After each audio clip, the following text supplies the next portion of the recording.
Right now at Kohl's, buy more, save more. Take an extra 15% off. Spend $100 or more and take an extra 20% off. Go to Kohl's.com to download your savings pass. Then stock up with 40 to 50% off sweaters and fleece for the family, 40 to 50% off Carter's Fall playwear, and 50 to 60% off pillows, blankets, and throws. Plus, everyone gets $10 Kohl's cash for every $50 spent. Right now at Kohl's. Select styles, some exclusions apply. See store or Kohl's.com for details. Blog Talk Radio.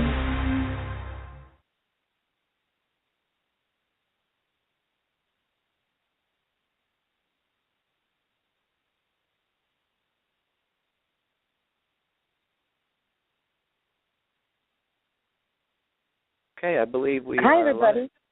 Yeah, hi, everybody. I expected the Blog Talk Radio. Swoosh. We can just imagine that. How fun having a live show. So, hi, everybody.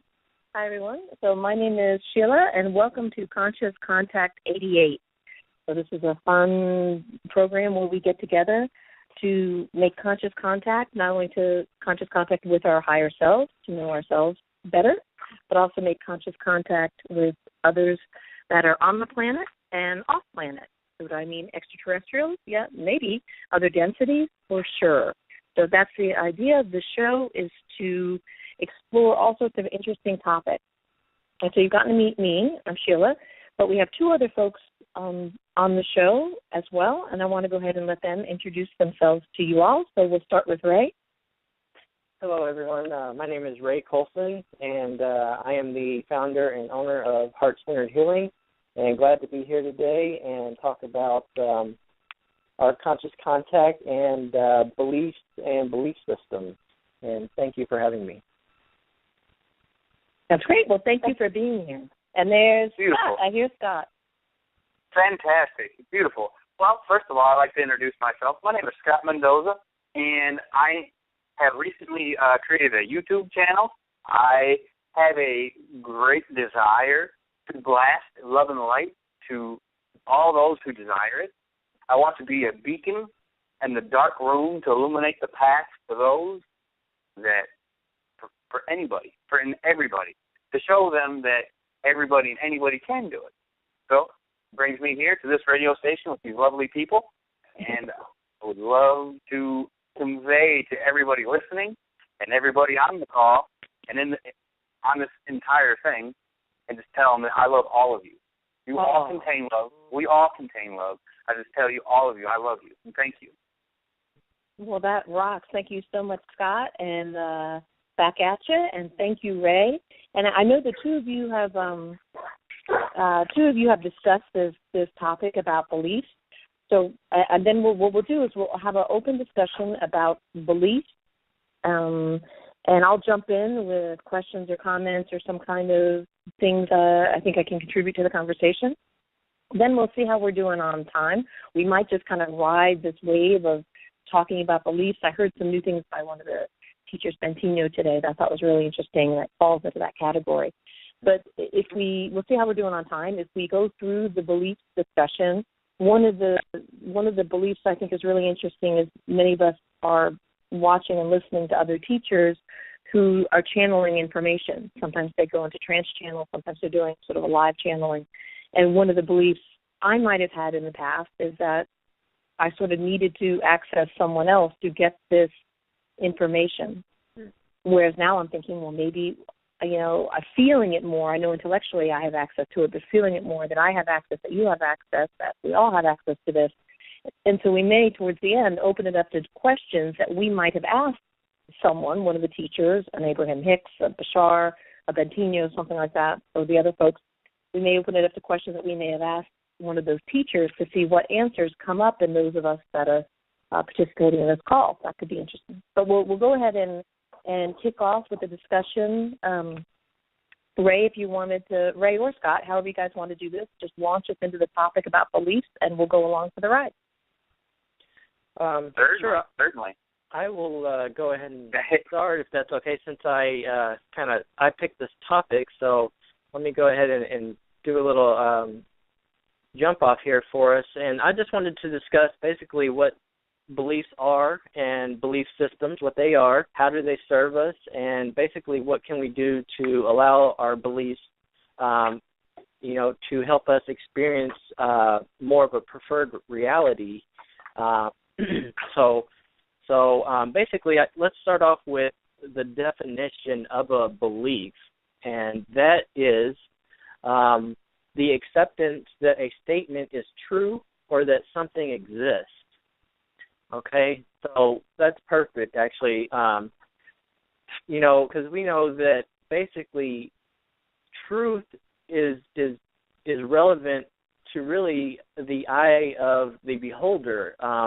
We all know that one thing can be true for each of us and not be necessarily true for the next person or someone else that we know.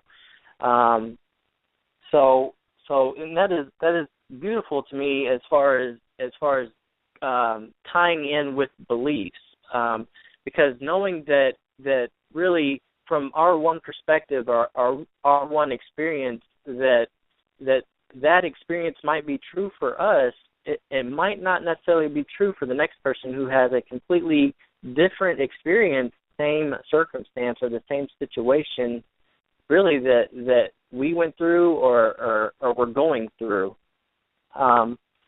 So another thing I wanted to talk about beliefs were that when we have a belief, basically they are exclusive to all other beliefs that would, how do we say, not harm, but basically not go with or not flow with that current belief, so that you don't go crazy pretty much in our physical reality. You can't have all the beliefs that don't coincide with each other occupying, your mind or your heart, however you want to look at it, at one time, or really you wouldn't have that that focus or that precise experience that we do have in physical reality if you were able to encompass all the beliefs. Now that might be a belief of mine, but to me that's pretty I guess self-explanatory that we have these current beliefs, and really until we feel like changing it or decide that we need to change it to help our circumstance or our situation, we're really not going to take on any other belief. So there's that, and then also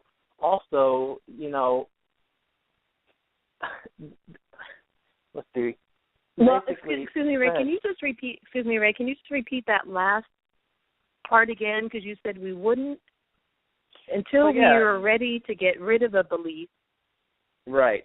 So basically, what I was saying is we have to honor our current belief systems, and what that means is basically if I truly believe that I am going to fall if I step off of this ledge on a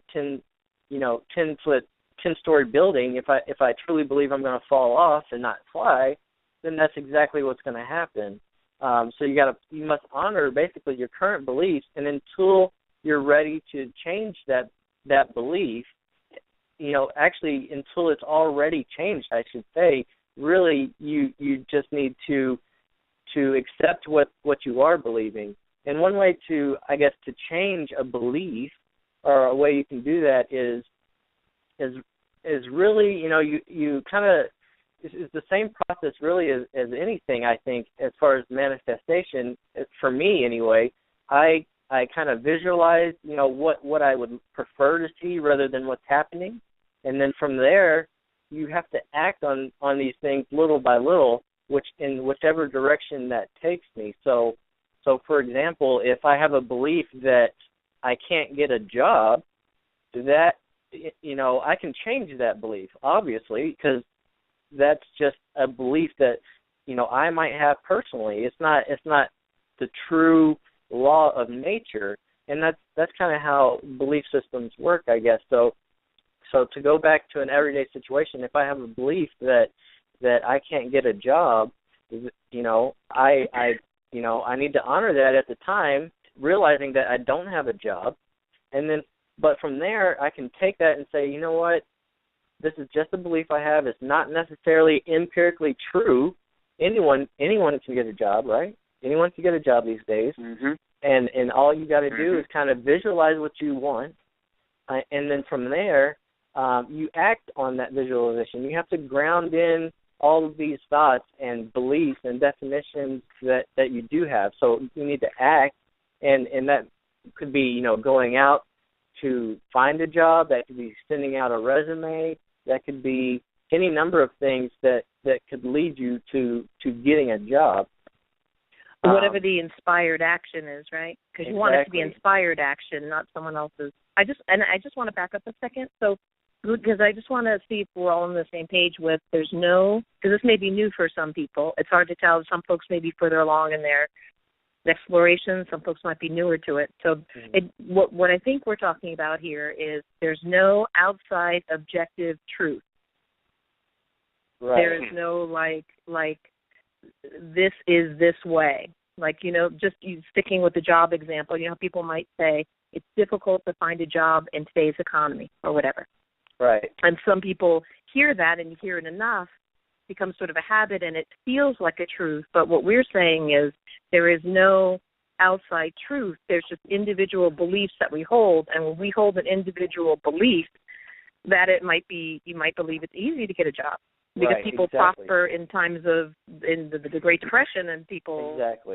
So it's whatever you individually believe, you will make come true like a self-fulfilling prophecy. That's exactly right. Okay. And today, basically, we know that our beliefs and our definitions are basically creating our reality. So from your beliefs and your definitions, from those points, you have your emotions, and then from there, you have your thought and your actions.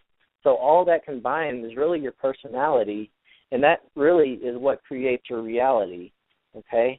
So I just wanted to, what you just said about the emotion, because if someone is thinking it's going to be difficult to get a job, there would be probably some emotion that might feel negative. Right. So were you going to talk about neutrality and infusing it with what you choose, that kind of thing? Yes, definitely. So, yeah. And before we get into that, so our beliefs are creating our reality, right? And then we also know that our state of being or our vibration, what we give off is exactly what we get back. So if you're having these quote unquote negative beliefs or showing, you know, these beliefs of the say, meaning I don't believe I can do this, or I can't get a job because of the economy, so on and so forth. You know, if that's how you feel and that's what you truly believe, then that is exactly what the reality that you're going to get. Okay, so it's all about controlling your beliefs and really controlling your state of being, as far as you want to look at everything from a positive perspective, because when you do that, your belief system will start to, you know, instead of being a negative belief and your reality reflecting that right back to you, if you can try to stay positive or at least neutral, like we were saying, then your reality will start to reflect that back to you as well, and you'll start to see, oh, well, maybe the economy's not so bad. Oh, I actually can get this job that I really want. And the whole thing is, I truly believe that you have to act on these things. You can't just sit back and say, yeah, I really believe I can get a job, and then not do anything to follow through with that as far as inspiration, you know, or action of any kind. So, yeah. So one thing I kind of want to stress on the call is, I like to call it the skeleton key of life, basically, and that is the fact that you know your beliefs. We know that our beliefs are creating our reality, and then we also know that our beliefs can be changed, okay? So if you know and you realize that you can change your belief, that means you know and you realize you can change your reality and what you're experiencing in the physical world. So that is one thing I wanted to talk about on the call, and I'm pretty sure Scott has plenty to say about this as well. So We'd like to hear what Scott has to say. Definitely. Well, first of all, let's say welcome to everybody. If they're just now joining us, this is going to be a beautiful, love-riddled journey that we all are. It's going to be an exploration of more of ourselves. And I'll just drill it down to beliefs. What are beliefs? Beliefs are, in a sense, something that you intrinsically know that you've experienced prior. At least that's the old ideology way of thinking. Now, today's kind of idea of beliefs is essentially a deep knowing, an intrinsic sense that you know for a fact beyond any kind of experience, behind any shadow of doubt, behind anything, you know that it creates the next moment and the next moment. And like Reymond had said before, that beliefs do definitely create your reality, because you cannot have an experience of reality without belief. Because negative or positive, no matter which direction of belief you go, there has to be, in a sense, a precursor within the structure of the belief to make it perpetuating, to make it continual. Because you cannot have a belief on something if you can't continuously to believe it. For instance, when you are in that negative modality, you're in that situation of, dang, man, nothing's happening my way. Of course, that negative belief is going to hide. It can't close the door back to the positivity, in a sense, but it will shroud that door. It will shroud that entryway with more of, you can't do this, and it translates in that manner. It's, in a sense, walking up to the mirror and asking the mirror to change the frown to a smile. It's never going to happen. So in a sense, in order to see that, you have to be that. And in a sense, I think that's why they've created this whole yin and yang situation. Because if you focus on the symbol of yin and yang, there's a white half and there's a black half. But within that black half is a white dot. And within that white half is a black dot. And any time and every time you're in a situation of a belief that you feel is unmoving, unwavering, it does not, falter from any direction, you must remember, stand at that realization that there's always a path and a road that will lead you to the light. And in the same regard, when you're in the light, there's always a path that will lead you to the dark. But once somebody becomes enlightened, oneself gets that realization, once you are in the light, you look back at that black dot, or that white dot, and the other half, and you notice that it's nonsensical. It may be like an old past girlfriend or something trying to usher you into the door, like, come on this way. But you know, and I know, that you've been down that road. You've passed through that tunnel of misunderstanding several times. So now, in this day and age of 2015, beliefs are paramount. Beliefs will structure your entire existence, because without the perpetuation of beliefs, you may wink out of existence because you got nothing to believe. You got nothing to benefit from. You got nothing to grab onto, to gravitate to expand to delineate from. There's nothing. And when that happens, it becomes non-existent. And trust me when I tell you, non-existence is full. It's completely jam-packed to the gills with everything that does not exist. So if you're here right now listening to this audio or just living life in general, I want to tell you that you're here for a reason. And the reason is for you to give experience to what's already been there, for you to give that belief that everything can be perceived positive, everything can be perceived as a help, a tool, a beneficial one toward you, because I want everybody to realize, and I don't think they realize this, because everything in life is vibration, of course. And every thought of the belief that one has literally changes the neurological setup of their brain, literally changes the pathways and the synapses of the brain, because it's a different vibration coming through the whole person. So ultimately what happens is that particular vibration of this belief or that belief or whichever it is, because they're infinite, because all that's out there is infinity. And the idea is each vibration gives you just a slightly different approach to life. And that's why, like Reymond had spoke on earlier, that you have to be aware of what your beliefs are. You have to be aware of, how you relate to new beliefs, how you relate to old beliefs, how you relate to existing beliefs. Because you cannot compile and compound unless you already obtain and you whittle down what's already there to a point that you can actually understand. Because literally, I'll break the word understand down for you. In my opinion, the word of understanding altogether is literally like taking your hands, grabbing the dirt and the soil underneath you of the material you're trying to understand or trying to learn, and you hoist it above your head. You literally stand underneath your own hands, hoisting it up above, broadcasting it to everybody that may see you or even hear you, and they see you hoisting it up. They see you reaching for the heavens. They see you reaching for the sky to demonstrate that I can withstand everything this thing encompasses. The idea of embodying the definition instead of in the past where you just like, if I put my hand on the stove, I'll get burnt. Sure, but the beliefs are changing like we are. Because I'm not sure if anybody's aware, but there's laws of creation. And one of the laws of creation is everything changes, always.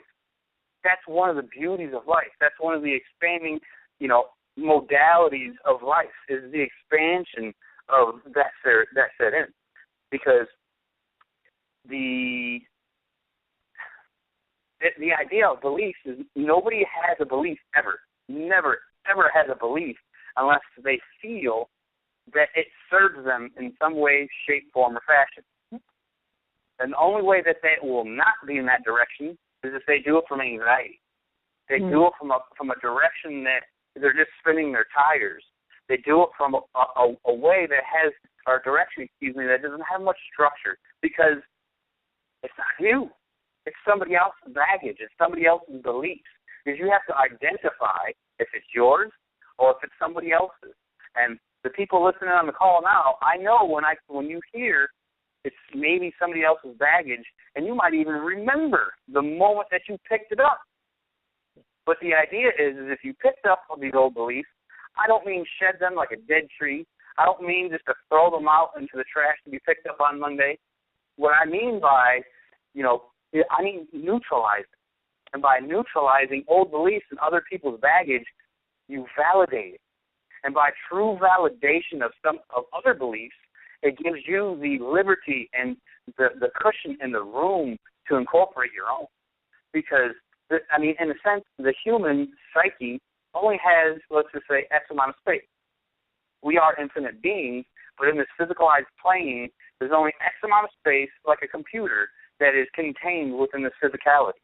Now, if you connect to more than that, fantastic. That's what this is all about.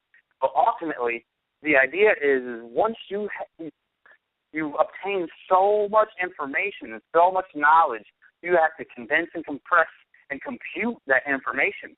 You have to encrypt it into the astral. You have to encrypt it to the higher self. You have to connect your own ether link into the internet because it's within you. It's within the body. So to connect your own Ethernet of your own consciousness to that etheric realm and allow it just to flood out, because you're not going to obtain any more beliefs or any other structure until you envelop and until you validate what's already there.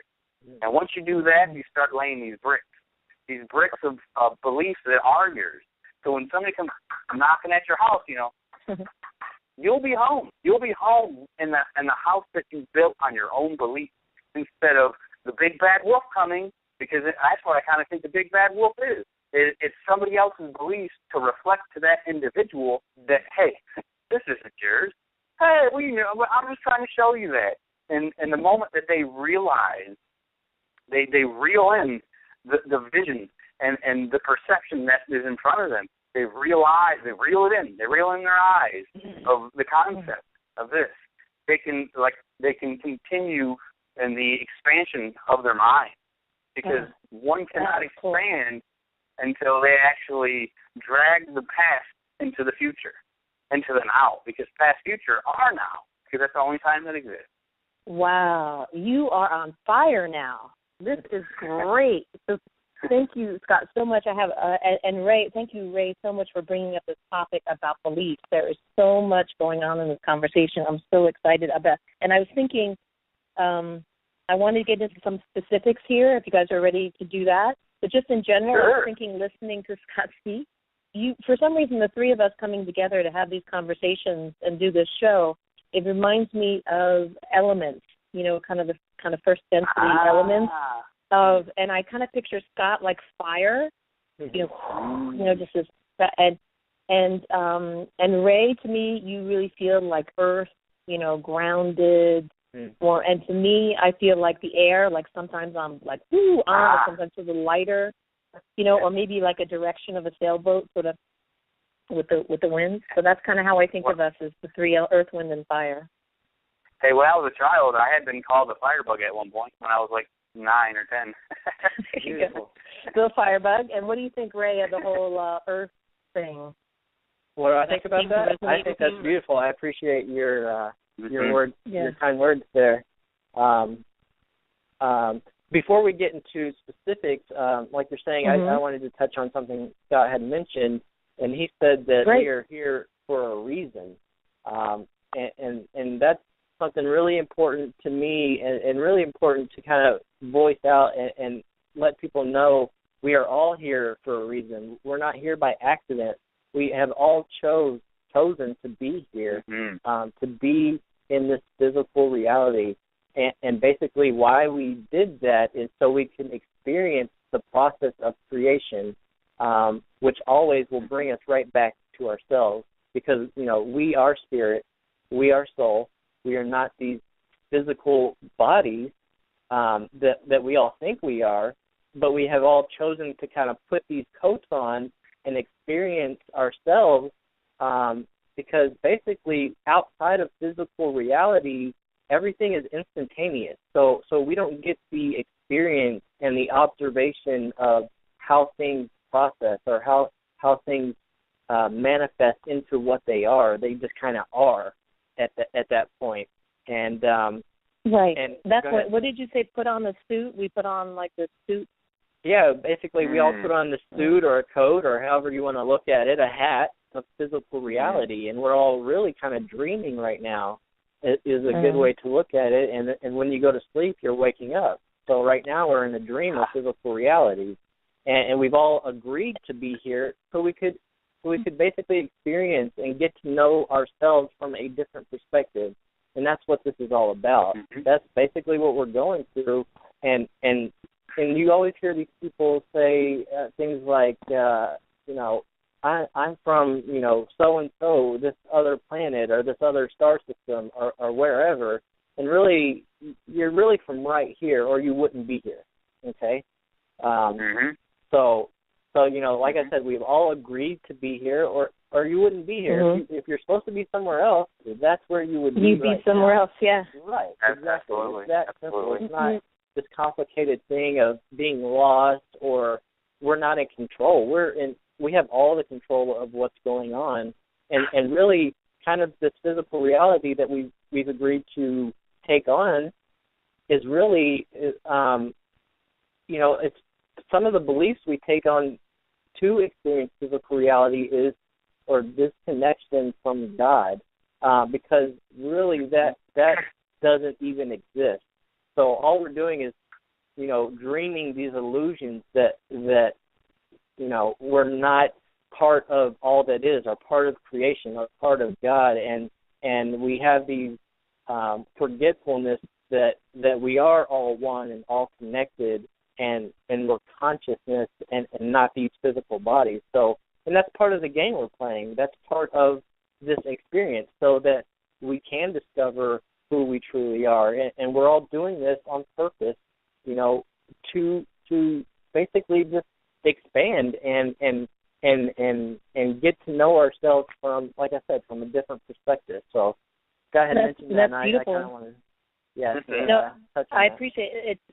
thank you for that's like laying a foundation for this conversation. So it's my Earth friend, although you know, of course, you would want to have a solid basis, a solid foundation for it. Because saying we're all here by choice, all those beautiful things you just said. So then, what I think is tricky about this is when people, for folks, for us on the call, and folks on the show, and folks listening in, that it's almost like we're fish in an aquarium, and we're having a conversation about water.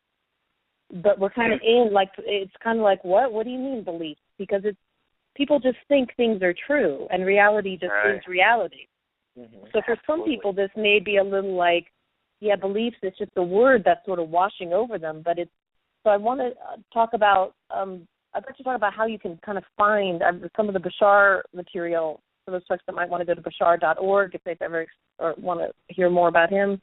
But the idea, how he talks about going speaking, how you find that you start with the emotion, and then you can find what you would be thinking, and then that's how you you go belief hunting. And that has been really, I've had a lot of success with that to shift things first in my beliefs and then in my reality. But do we want to talk a little bit about how we go belief hunting?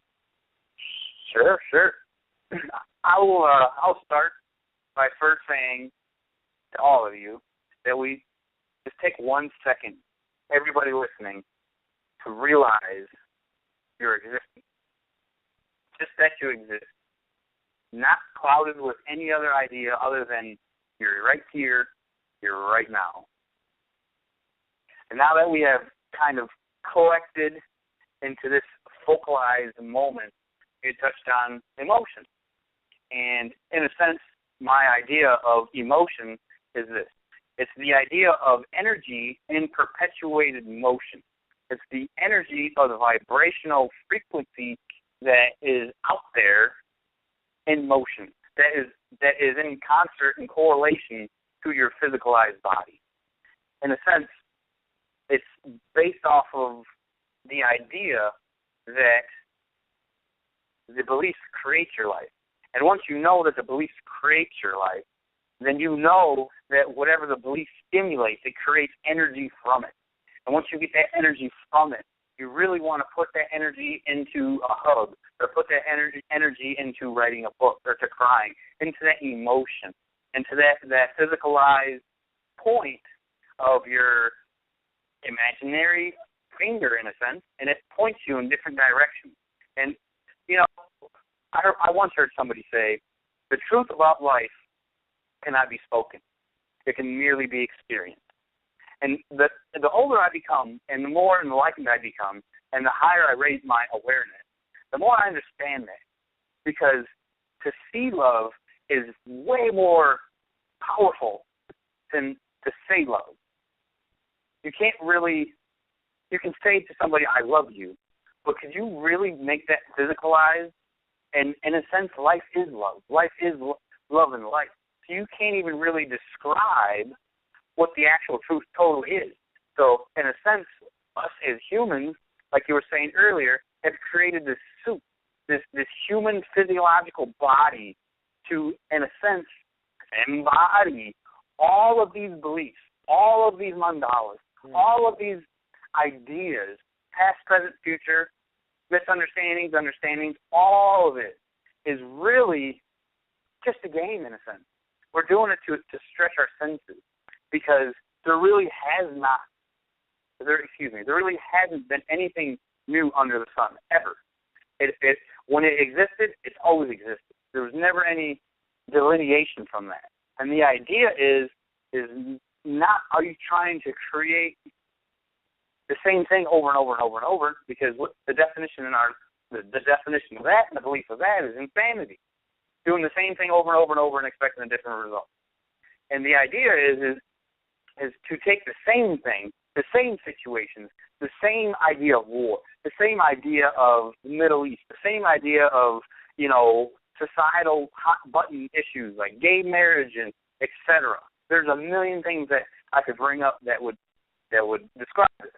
And the idea isn't to continue the same perpetuated belief, because that's what got us in this mess in the first place. But the mess is a beautiful mess, because that mess got us to this realization. So thank you, mess. in a sense.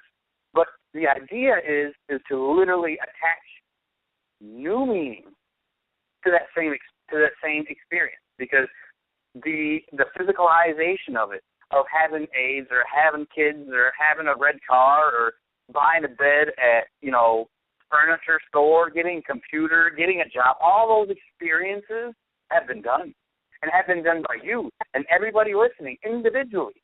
Have all done all of that thousands of times. But we're getting to the end of this cycle of this limitation that we've created for ourselves. So the idea is to start attaching them new definitions, new meanings, to spin the cycle of perpetuation in the opposite direction, to take that tail of the circle and literally just whip it on out in the opposite direction, to give it that kickstart.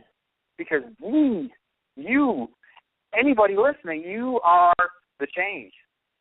And we have to be the change to see the change. And this starts by definition.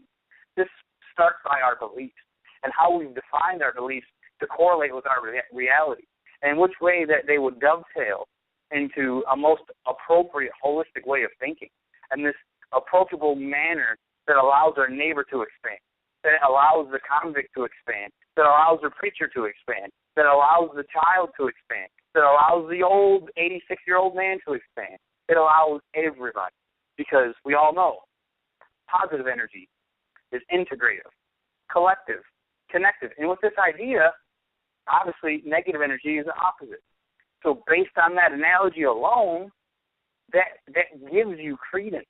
That gives you that ability to stand there with that staff of wisdom and pound it to the ground and create this shockwave that goes in a 360-degree direction all around you. Obviously, you're not hit using those staff, but it's your consciousness. It's you.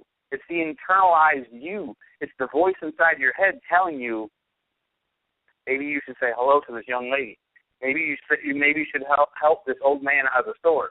Maybe you should stop on the side of the road and ask why this guy's hood's open. That's the direction that we need to go, in my perspective. Now, I understand all truths are true. And based off of that idea, all ideas have their place in the spectrum. So the idea isn't to get caught up in whether your truth is going to impede somebody else's truth, or your belief doesn't coincide with somebody else's belief. I'm here to tell you, the moment that you believe what you believe, like I said, it changes the neurological wiring of your brain. So the moment that you believe that, literally believe that, you shift yourself from a reality where that negativity existed, and you shift to a reality where everybody is in correlation with it. And this is the idea of having total alignment with yourself, because once you align yourself, then beliefs, you start shifting those beliefs, you start shifting your understanding and your intention and the direction of your beliefs, and that's when you realize that paradox is the power. Because once you stand in the balance of your beliefs and you don't give a belief in either direction, it gives you the opportunity to obtain both beliefs and see why those beliefs have been in the directions that they have. And you get to see what precursors created created in shambles anyway. Because by pairing your intention, your focus, and your concentration, you truly get to obtain surrender. When you get all those in a pile-on direction, you get all those on top of each other in a piggyback way, it becomes an amplification. Because not only do you intend on it to happen, you focus on it happening. Not only do you focus on it happening, you concentrate on it happening. And after you do all of that, I guarantee you will have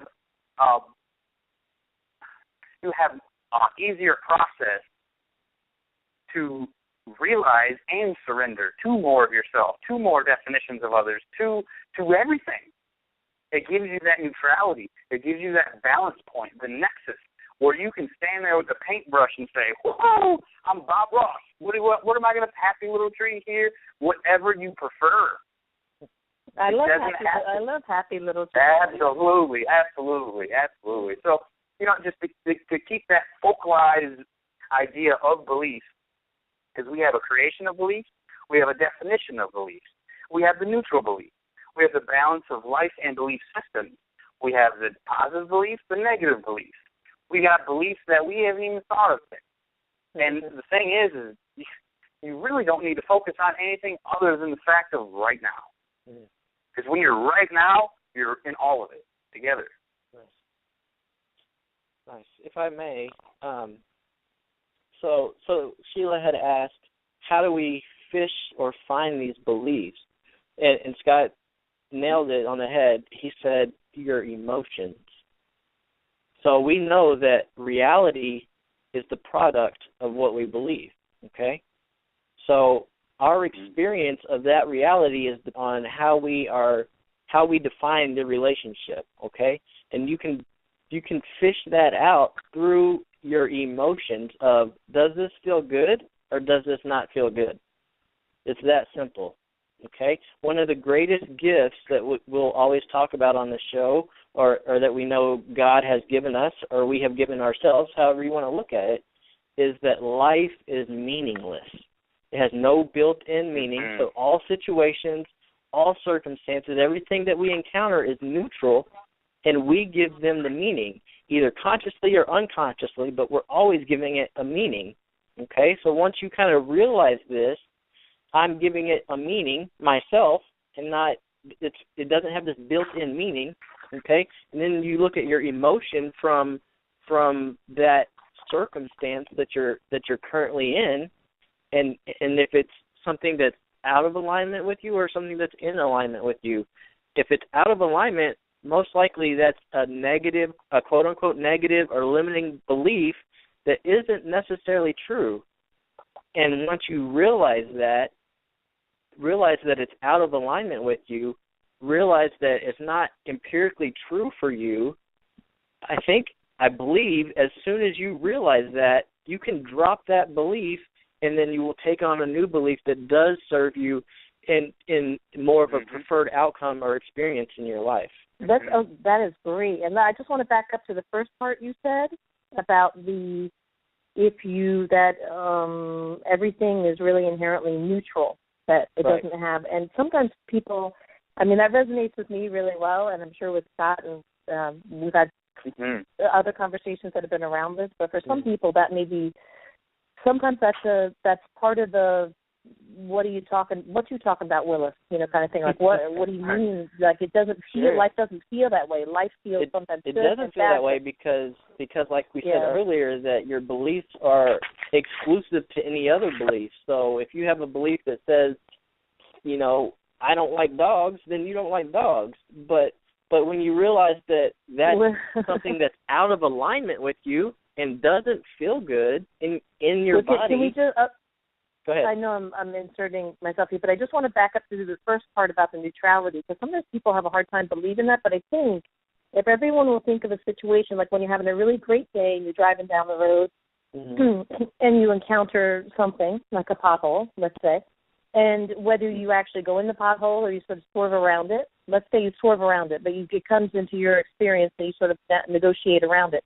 If you're having a good day, you barely notice it because you're so busy having a good day, driving down a convertible, top down, beautiful weather, the kind of money in the bank, going on vacation kind of feeling. And but if you're on that same road with that same pothole and you're having a rough day, you might, as you swerve out of the way, I can't believe it, when are they going to fix these roads?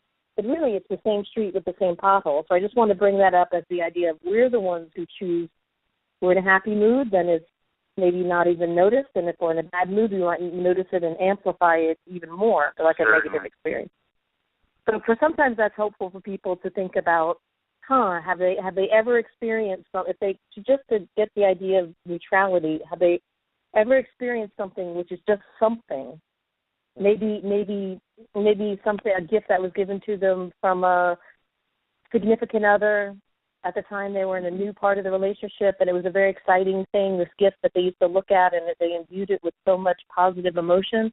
And if the relationship is no longer present, now when they look at that same object, they're imbuing it with maybe some more negative thoughts. But really, it's just the same. The thing is just the thing. It's neutral. So I just wanted to go back absolutely. kind of lay that. Everyone has had that experience of it, although when we talk about it, sometimes when we jump into talking about beliefs, people are like, what do you mean neutral? We don't want to we don't mean that, at least I'm speaking for myself, I don't mean that the suffering hasn't been suffering and that the joy hasn't been joy. I just mean we've chosen that, and we may not have realized we've made the choice, but we've chosen that. And then we can control it going forward to have it more how we prefer. Exactly. So then you were getting into the go ahead, Ray. I was just saying you're exactly right, and you bringing up a lover is a great example, because everyone has had that experience, whether it be for a short time or a long time. We've all had friends or lovers or that type of relationship, and you can easily look back in your life and say, oh, remember that time that I was so mad at you about this, and now I'm looking back and laughing at it. So there's a great example of how everything is meaningless, and you're giving it that meaning. So when you were upset because you chose to be.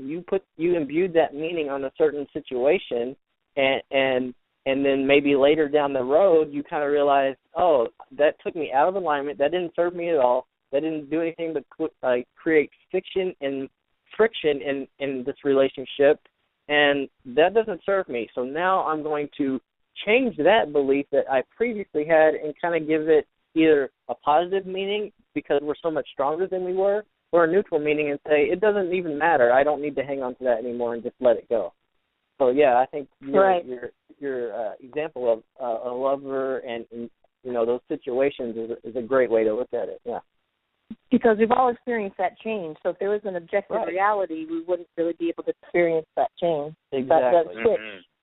Now let's go for the next thing, just for a little agenda here, and so Scott or Ray, whoever feels inspired.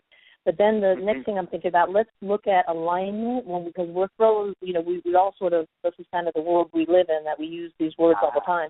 So let's talk a little bit about alignment and what we mean by alignment and, good feeling good and bad feeling bad.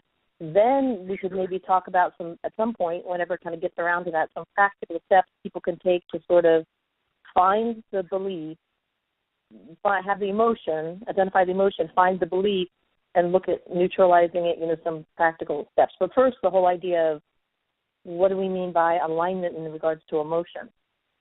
Absolutely. Well, I had mentioned in the beginning of this broadcast, I said that I have created a YouTube channel.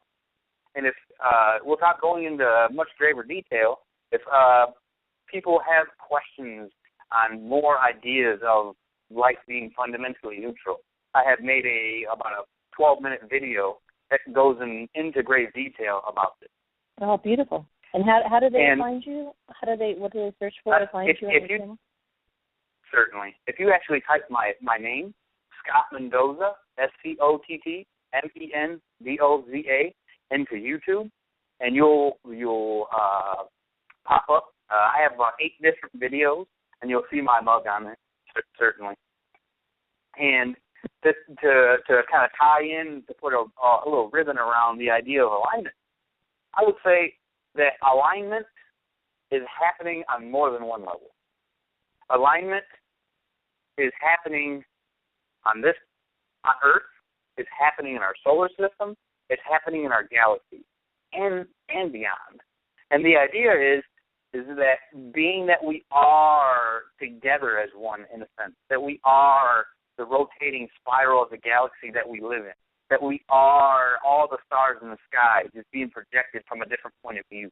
And knowing that we are connected to all of that, that we can use the alignment of full moons, we can use the alignment of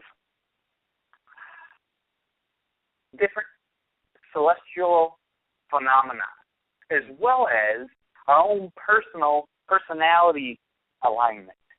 And once we get those incorrelated together, we really connect to that God particle of ourselves. We really connect to the higher portion of our consciousness, a higher self. You connect to more aspects that you were unable to hear or perceive prior. Because in the same sense, like say, we'll talk in an analogy, we'll talk in colors form. The color of blue only knows the color of blue. Also knows that there are other colors. But when those other colors connect with blue, say green or another color, they merge and blend to a totally other color.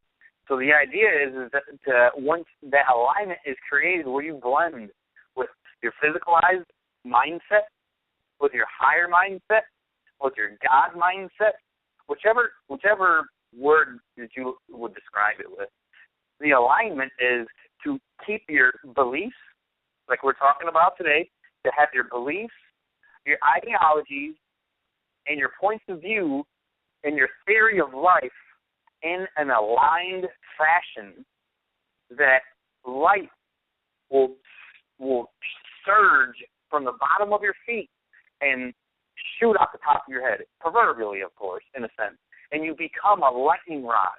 You become a aligned, conductor. You attract all this information because, trust me when I tell everybody out there listening and everybody now that everything that's trying to find you is trying to find you, and everything that's trying to get away is trying to get away. And the only reason why they haven't found you or gotten away is because you're out of alignment. You're holding on to whatever it is. I'm here to remind you, release. Just let go, because deep down in your heart, you know that it doesn't serve you anymore. Or you're just saving face for this reason, or you're doing this to keep up with the Joneses for that reason. But all of that is hogwash. All of that is old thinking. Old thinking. Let's bury that in the yard of understanding. We don't need that anymore. It served us. It got us to this jumping off point. There was a stair in the staircase. But now, to have this alignment, you don't necessarily have to meditate to even have an alignment. You don't have to. All you need to do, I'll tell you what you need to do. All you need to do is show love to you and those around you, period. And that will always, always, always align you in an appropriate manner that will reveal who you really are. Because without broadcasting the love that everything is, nothing can connect to you in a positive manner. So it sees you out of alignment, and life and creation is a beautiful creation itself. And it says, oh, well, he wanted this before, we're going to keep giving it to him until he intends and focuses that intention, like I was saying before, when you your intention, your focus, your concentration, and you surrender, once you get all that paired together, dovetailed together, you create that alignment. You create this symbiotic relationship between you and more of you. And what seems to be, what appears to be another entity, another voice in your head, an apparition in the sky, all of that is just different forms of the higher thinking of you, stimulating a thought in that moment for you to have that recognition, for you to have that realization, for you to have that step in the staircase. Because by showing that intention, by being in that love state, by being in that state of allowance and love and fortitude and the tenacity that you're here to give love, and you're here to not necessarily cover up anything, but to just express everything from a manner and a redefined aspect. Because like I said, all of those beliefs have been done eons and eons and eons. The Lemurians, the Atlanteans, the Egyptians, the Sumerians, all of them. Yes, they were enlightened societies. Yes, they were advanced cultures. But let's face it, none of them are here now. We are. We're here now. We're the ones that lived back then. We're the ones that have kept this realization alive today. We're the ones that's digging down in the deep consciousness and the buried beliefs that we have and uncovering them to show everybody that it's simple. It's truly simple. Is the moment that you realize, like you said before, that life is fundamentally neutral, and you stand at that balance point, and you just, your arms extended, and you look like a blast of heart energy just going everywhere. And by simply expressing it in that physicalized form, you don't even have to say it. You don't even have to say, I love you to nobody, because actions are more powerful than words, tenfold. because by expressing or putting your hand on your friend's back in that time of need, or just showing up to you wherever with a ice cream cone, like, hey, here you go. You know, those simple things can lead to the next loving thing, and to the next, and to the next, and to the next, and to the next, until you become this broadcasted. Every station on your radar is love. Everything has been integrated out of whatever misaligned beliefs you had, because the only reason why we think that in a negative direction is because we think it serves us in some way, but it doesn't. It has served us in the past, and we've accumulated all that collective understanding, because there's our conscious and a collective consciousness, and the collective is well ahead of you, well ahead of me, well ahead of everybody. Not to say that we're behind, because it all exists now, but the idea is that there's more expression at that level. There's more giving. There's more dancing with evolution and creation and love. There's this soup, this celestial soup of life that creates everything, every emotion. You know, and that's for another conversation. But the idea is to really just focus on that neutral state, broadcast the love, because all of you are love. And if you say you're not, I don't believe you. And you know, that's a belief that I came into this reality with immediately. And that's because we've been here before. You've done this before. And chances are, anybody listening to this recording right now, you've been here before. You've done this, done everything before. And now we get into this point that we've sharpened our intention, we've sharpened our focus, we've sharpened our toolkits to the fact that we are exquisite masters of creation, exquisite masters of limitation. And by that limitating factor, because paradox is power, and the moment you stand in that paradox, you realize that it all comes through you. You are behind the driver's seat of your life. There's nobody else driving your truck. There's nobody else driving your reality other than you and the way you've defined it to be with the belief system. So I just implore everybody to, you know, don't be this obnoxious, overzealous love that's, you know, not real or uncharacteristic, or, you know, it's not you. If you're not going around, you know, you don't feel it in your heart to say I love you to everybody you come in contact with, don't. Because by saying that from a place that's not correct and it's not aligned, it's going to perpetuate the fact that it's not going to happen. It's going to perpetuate, you know, the byproduct of, well, you're just trying to skate by, so that's what you're going to get. You have to, like I said, align your thoughts, your beliefs, your ideologies in such a manner that it becomes that lightning pole, that lightning rod, that whenever the information comes, because it's always coming to you, it's always coming to everybody, you'll be home. You'll be there to receive it. You'll be there to say, fantastic, I love you, thank you so much, have a great day, because by validating it for what it is, sending it on its way, you get the next, and you get the next. You envelop it, and you say goodbye, you let go, and you surrender into the belief, into your reality, into the paradox, that you stand at the balance point. And the moment that you're having a rough day, stand back for a moment. Think to yourself,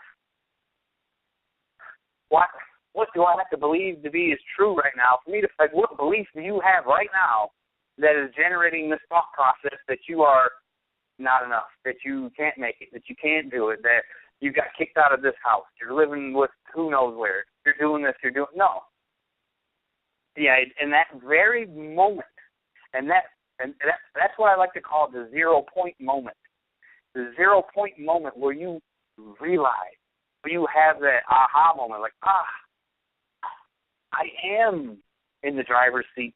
And I can take a left turn right here because I don't like this road. Boom. You take a left turn and you go down this path of who you actually are. And you start seeing people you haven't seen in years. And you start getting money. And you start getting great job offers. And you start getting this, start getting that. Whatever you've defined as beneficial for you is what you're going to start obtaining. This is not and this is not from a place of fear, but the idea is to truly examine the old beliefs you have, examine the old ideas that you've created for yourself, examine the beliefs that you're harboring from your family, that you're harboring from your best friend, just because you've agreed to be the same. And no, I can't be like that because she's not like that, and we're the same. The idea is to have a collective approach to everybody that you're with, because we're all together, but yet we're all individual. We're just, I said on the last show, like a snowstorm. The analogy of the massive supercell, storm cell being a snowstorm. And within that snowstorm of the infinite amount of snowflakes, but yet it's one cloud. But yet each snowflake is fundamentally different, fundamentally crystallized in just a slightly different way. And that's what we all are. We're this huge snowstorm on this planet, and we're just trying to get in correlation with each other. We're trying to get out of the way of winds of madness. We're trying to get out of the way of, electromagnetic energy. We're trying to get out of the way of others bumping into each other. We're trying not to blend with each other, but yet still stand out, but yet still be a cloud. And it's a balance. It really, really is. And it all starts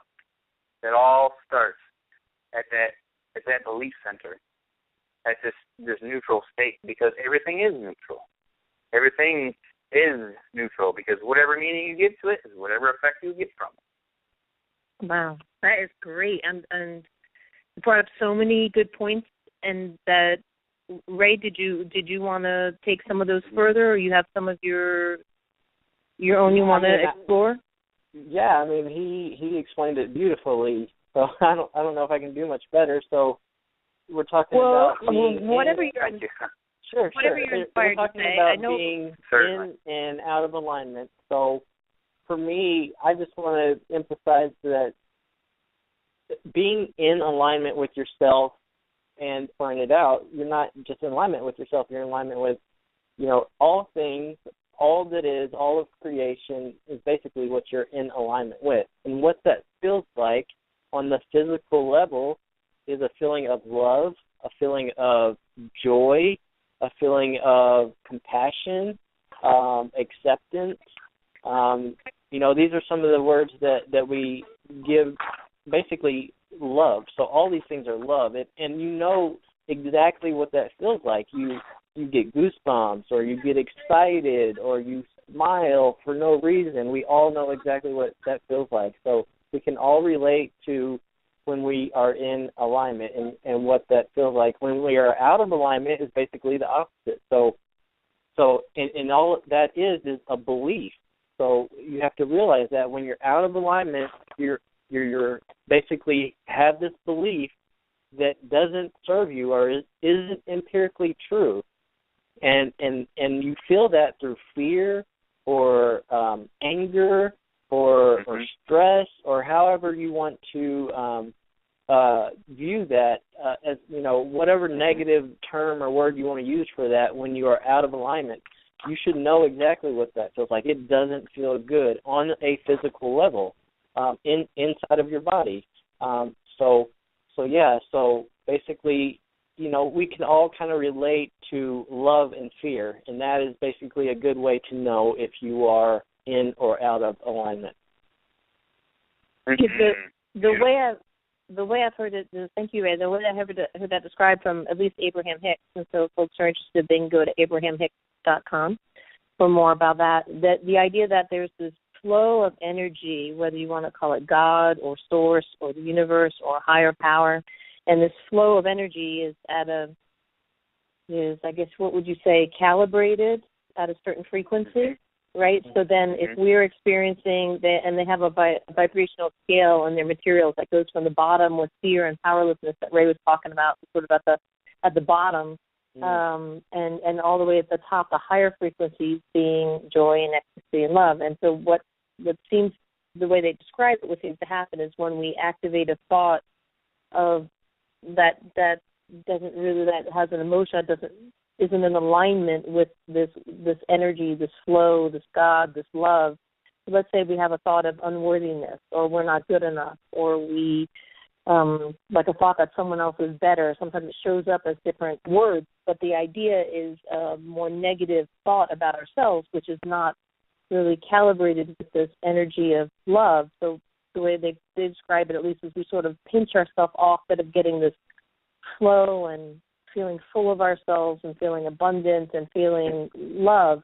We sort of pinch like a garden hose is sort of pinched off or kinked off, so we only get a little trickle.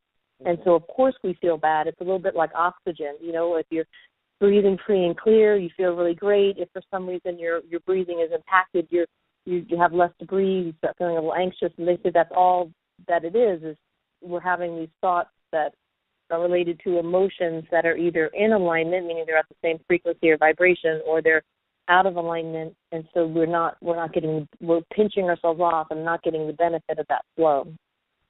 That's exactly right, and we are the masters of limitation, as Scott said. So yeah. we have mastered the art of pretending that we are no longer connected to God or to Source, and that's exactly what we're doing with our beliefs of lack. So thinking that, oh, this person's better than me, or I'm not worthy, or so on and so forth, all we're doing is basically, like you said, cutting that flow that is always there for us to access. We're just pinching it off, like you said, so that we can experience this limiting belief. Now, someone might be going through that to serve a purpose for themselves, and so they can understand more about themselves. There's nothing wrong with that, but that's exactly what's happening. It's all there. It's all vibration. It's all there for us to access at any time we choose. And we just have to remember and realize that we are doing all of this to ourselves. So let's say I'm feeling, Scott, you're the best. You're thinking, I'm always ready to go, like, the next, and now what? Now the next idea. So thank you, thank you, Ray. I'm like, that's good. I want more. That's good. Yeah, I want more. So if someone is having a thought about they just feel crummy, sometimes it's a little tricky to identify. Something that's a little off. Sometimes it's very easy to identify. You know, it's more crisis situation. But let's say something that's just a little annoying. It's a weekend. Traditionally in America, people feel a lot of relief around the weekend. Maybe it's a Friday night or Saturday morning, where in our culture in the U.S. we have this feeling usually of expansion. So if you're on the weekend and it's, you don't have a lot of responsibilities or obligations, usually you would expect yourself to feel good, but that's just a belief, right? So if you're sitting around and you don't feel as good, you might be thinking, well, why don't I feel? You might want to feel better. So all of this that we're talking about, I believe you have to come to it with an idea that you know you can feel better. Even if you're feeling just kind of blah, you can feel better. If you're feeling good, you can feel even better than that. You believe or you hope you can feel joyful or ecstasy. So we're sort of sitting there, or the person, whoever's listening, is sitting there feeling they're feeling okay, but they could feel better. Then the next step would be, right, to then think, what am I thinking? What thoughts would I have to be thinking to feel this way? So let's take an example through. So can we think of an example of what a thought is, or you may want to pick a different emotion. But let's start with an emotion and then find the thought and then kind of walk through. Or you may have some success stories. I had some success stories with fearful thoughts that I was able to neutralize. Yeah, I definitely first say that, I definitely get a lot of interesting examples by working in a professional environment for a Nissan corporation. And I get to witness different individuals who reflect to me different aspects of myself that I've moved past, or that I've already integrated. And when I look at that and look at their situations, it's not that it's comical, because I don't band or make fun of anything that anybody's trying to experience, because that'll devalue and diminish what they're trying to do altogether. And that's not my goal. My goal is to show and to highlight to people, just in general, that it really is nonsensical, and just remind people that they've done that. Do you really want to continue to do that? Because, hello, you've done that before and before and before and before. So I would say that So let's take it back, like when you were, let's say you're, okay, I have one. Like, let's say you're trying to communicate with, this is for Scott, but Ray, I want to hear what comes up for you here too. So let's say, Scott, you're at your place of work, and you are feeling like you would like to really help, be of service to these people who are sort of wallowing in whatever. They could be feeling a lot better than they are. Let's just put it that way. Absolutely. They don't realize, they may not even realize that because everyone around them, because of law of attraction, like attracts like, all the people around them, are kind of feeling equally crummy, and so they don't even know they might have access to feeling better, right? Certainly. And if anybody knows, well, my apologies. Go ahead. Well, I was just thinking, let's take you for an example, if you're willing to walk through this. Let's say you're looking at some folks having an experience, and you would like them to be having a better experience, and you are feeling a little frustrated. And frustrated doesn't feel good because normally you're kind of this out of the cannon, full blast, vibrant kind of guy, right? So feeling frustrated might be, someone else might have to feel really fearful or powerless to feel that bad. But for you, being frustrated feels pretty bad. It's off of your normal good feeling. So what kind of, then you would have to sort of think to yourself, oh man, I really wish they, so then you'd have to think, well, it's a belief you have that was making you feel frustrated trying to be of service to this person. So you might have thoughts, and I don't know if any of these resonate with you. You might, if you searched, you might find thoughts like, I should be able to reach this person, and because I'm not able to reach them, somehow I'm not being of service, and I'm not being of service, and I'm not really adding value, then I'm not, I'm not living up to my potential, and that feels bad. You might, do those kind of thoughts, or do you have other thoughts? Okay. And see, the idea is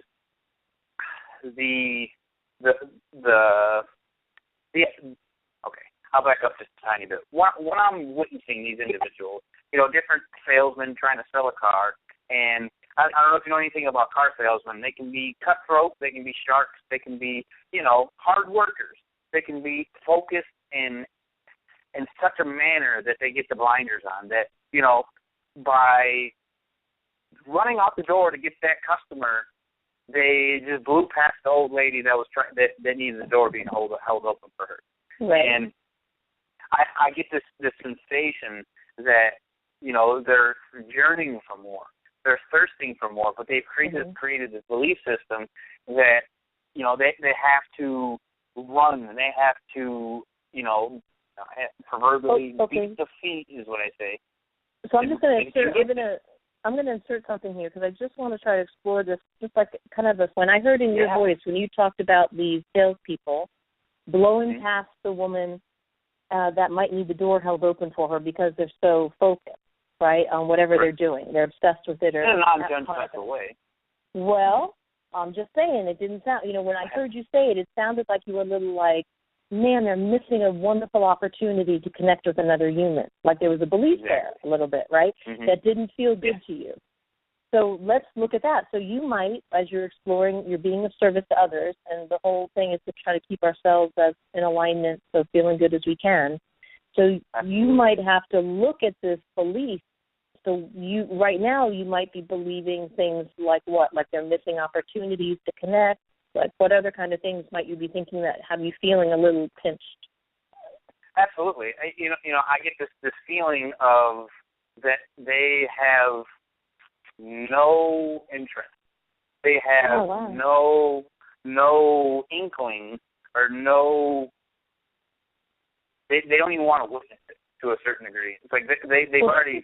Let's just say on the thing with the woman with the door. Like let's say you saw that and that really kind of touched your heart. Absolutely. And you were like, for a moment, you were pulled out of you let yourself be pulled out of your alignment. So what kinds of things might you be thinking about that specific thing?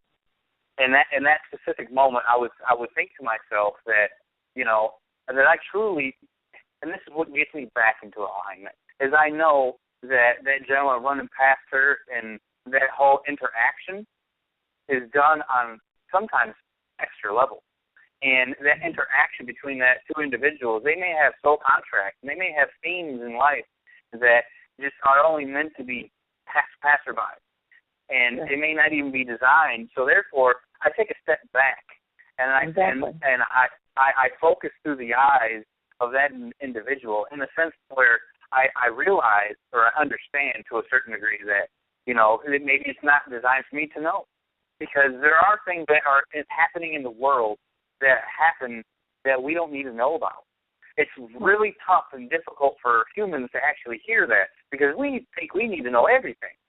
But the idea is there's certain mechanics and certain mechanisms to life that are not designed for us to know. Like I could not tell you.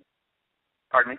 But that makes you feel better. Like if you first look at it and feel a little bit like they missed an opportunity or they're not doing the right thing, and then you take a step back because you don't like to feel bad in that moment, even just that moment of feeling cut off from your full energy. You're like, oh, and then you kind of talk to yourself and think, you know what, maybe you get some distance from it. Maybe there's a higher thing going on here. It's not really that bad. It's not really for me to say whether it's good or bad. And then you get yourself back up in a sense of empowerment and your energy returns because you're back in the flow. Yeah, I just wanted to thank you. I just wanted to take a look at that just a little moment of being, it's not something that was on your mind a long time or a weekend or a month or a lifetime. It was just this moment, and then how you, since you're practiced at this, how you got yourself out of it and back to where you wanted to be. Absolutely, because, we are all human. We all make mistakes. Even the greatest of the greatest masters, they have beautiful mistakes. None of them would say they were a mistake. They would say that it is a purpose happening. And the idea is that once we get the belief, what we've defined it to be, and redefine it into a belief that serves us in a little bit better direction, that we can draw a bigger looming idea from it, that we can integrate it. And, I truly want everybody to realize that, you don't have to do any other than just be you. Be who you are. And follow that excitement of who you are, because following that excitement will lead you to love. It will lead you to loving more of yourself. And the more you love yourself, the more people love you. And the more you love them, they love you. You love everything. And it just becomes this multifaceted being, this multifaceted idea that from every angle you see a shiny part. From every angle you see a beautiful inclusion of a rainbow. From every angle you see a different perspective that you didn't see before. From every angle, you see another idea that you can be. And I believe it sounds so beautiful when you're describing it, right? It sounds beautiful, and it sounds easy, and we're swept along with that. I think what might be the only reason we're not like that more of the time or all of the time is because I think we bump into these, whatever's going on, then we bump into a belief that we don't realize is a belief. We just know we don't feel as good as we did when we were just sort of rampaging about that. And then it takes us to a different place. And then we could, how you're hearing Scott, I believe, it's one of my beliefs, how you're hearing Scott and how we've heard Ray describe like the positive ecstasy, alignment, love, and joy. We can be in that flow all of the time. We're just usually unintentionally pinching ourselves off. But now we're talking about some of the strategies, how you can, if you realize that's really your natural state, how you can get back to that. Yes, natural. It's the natural beauty of who we are. It's a natural state of existence itself. Because before we came into this existence, in a sense, and I have no way to verify this, but I really don't need verification. I feel that we come to this existence and this reality because we can't remember what it's like in any other state, what it is like to be in the body. So we get to, when we come into this life with that forgetting kind of idea, and then just to continuously to remember, because once you elevate your consciousness and elevate your awareness, I wouldn't say that you don't have feeling. I wouldn't say that you don't have emotion, but you become more neutral. You become more, or less, I should say, less stakes in the fire. You become less, affected by anybody's inclusions or situations. You become less affected by all the shortcomings of whoever. And the moment that you realize, we can band together arm by arm, because I don't know if anybody else is aware of this, but the idea that 100 people will circumvent 100 positive people will circumvent 10 million negative people, hands down. Oh, for because sure. positive energy is integrative, and that and I appreciate creating this show and getting this all going, because this is nothing but positive energy that we're just blasting in every direction that's possible. So I appreciate each and every one of you for this journey. Wow.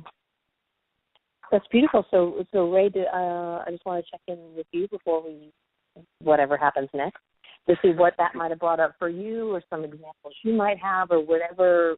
Whatever you're inspired to share. Sure, definitely. That brought up some feelings and for me and emotions, I guess.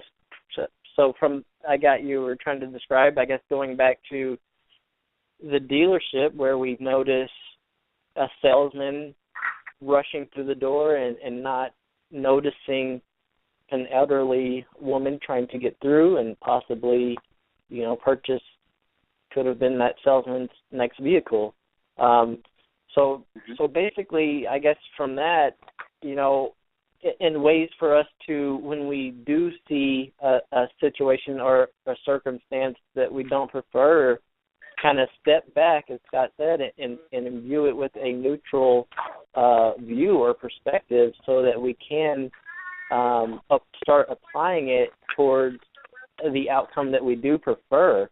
So, from a personal experience, one thing you want to do is make sure you are taking care of yourself, because if you find that you view something and it knocks you out of alignment real quick, or you notice that right away, you don't want to react right then and there. You do need to step back and kind of look at the situation from a different perspective, because if you react, you're reacting in this vibration that you're already out of alignment in. So you're either going to go and maybe consult the salesman and say, hey, you missed this lady trying to come in, blah, blah, blah, whatever, and that's not going to help you or the salesman get it from that, when you're out of alignment, and say, oh, I feel sorry for this elderly lady, and really, feeling sorry and showing pity is not helping anyone in any way. So really, the best thing to do, like Scott said,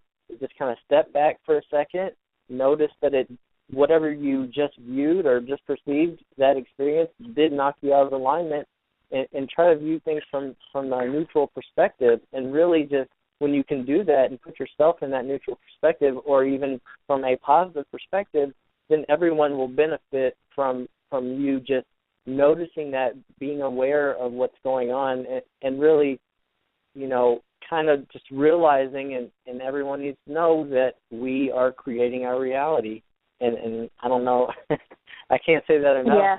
You know what I mean? Yeah. That's exactly what is happening. It is not the opposite. Our reality is not creating us, basically, which some people live in this way. And if you try to live this way, you're going to get by, sure, but you're going to have a rough time through life, because you're reacting to a situation that you have already created from your state of being. So you're working the whole mechanism backwards, and it's just going to be a frustrated experience after another. So, like I said, I can't stress enough, and, we create our creating reality. our reality based on our beliefs and our definitions and so on and so forth, and that's why we have this topic of beliefs today.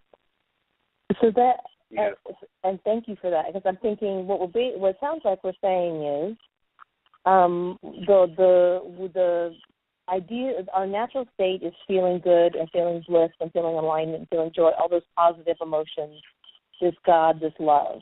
And if we ever notice ourselves feeling less than that, it's worth inquiry. It's worth looking into that to say, what am I thinking? What am I telling myself right now?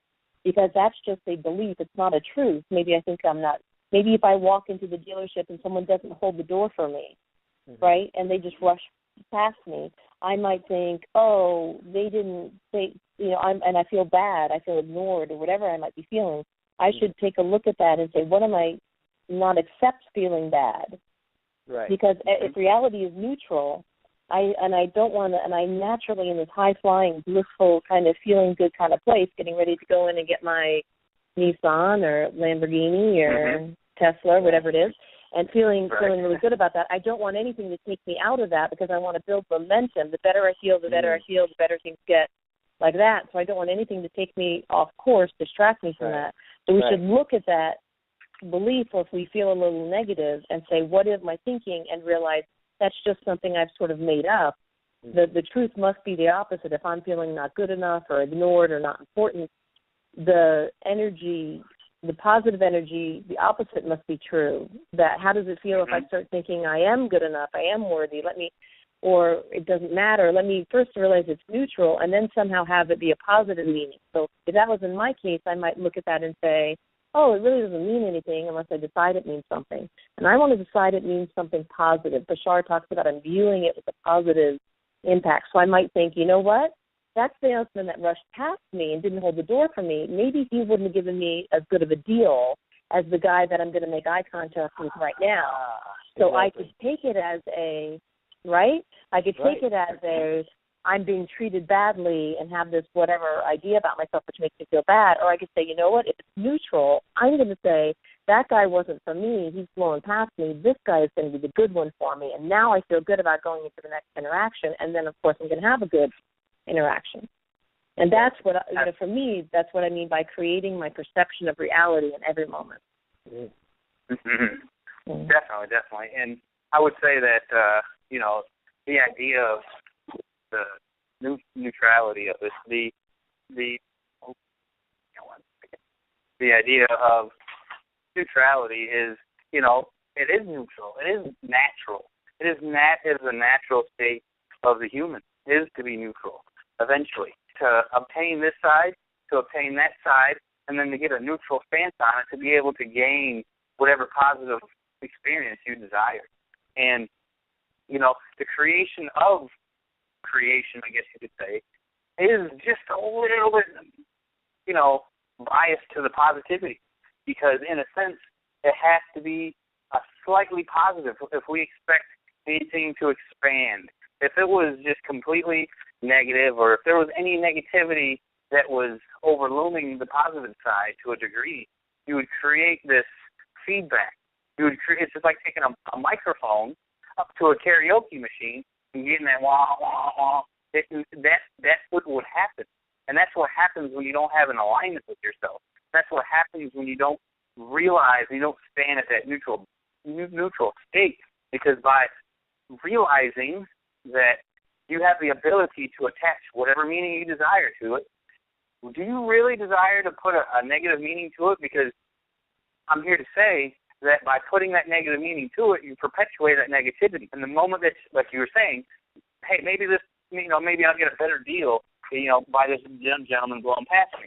And the idea is to continue that thought, to recognize that person out of left field.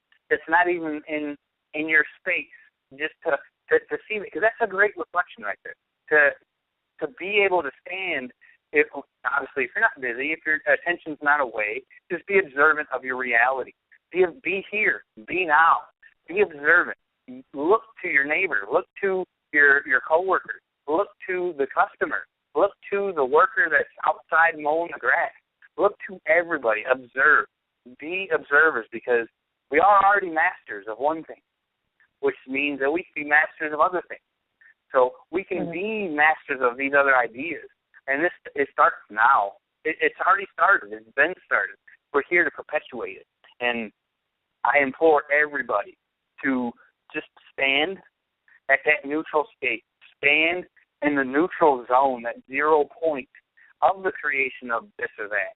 And know that it doesn't have to be this or that. It doesn't have to be. It can be whatever you design it to be. And I know, and you all know, that you are great designers, perfect creators, perfect manifestors. So go with it, run with it, fall with it, fall in love with yourself, fall into more of yourself with open arms. With open arms and with your legs spread wide open, just fall face first into it and envelop that idea. Because the moment you envelop that idea, your life opens up like a book. And you can see on page 32 what happened when you were 3. or you can see on page 178 what kind of warrior you were in this life, or that life, or this carnation, or that carnation, because your life becomes a spider web the moment you stand in the nexus point, because the nexus point connects you to all other points.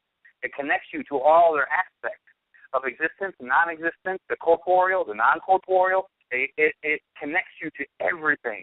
So it is really beneficial for all, and for Gaia, for humanity, for the solar system, for everything.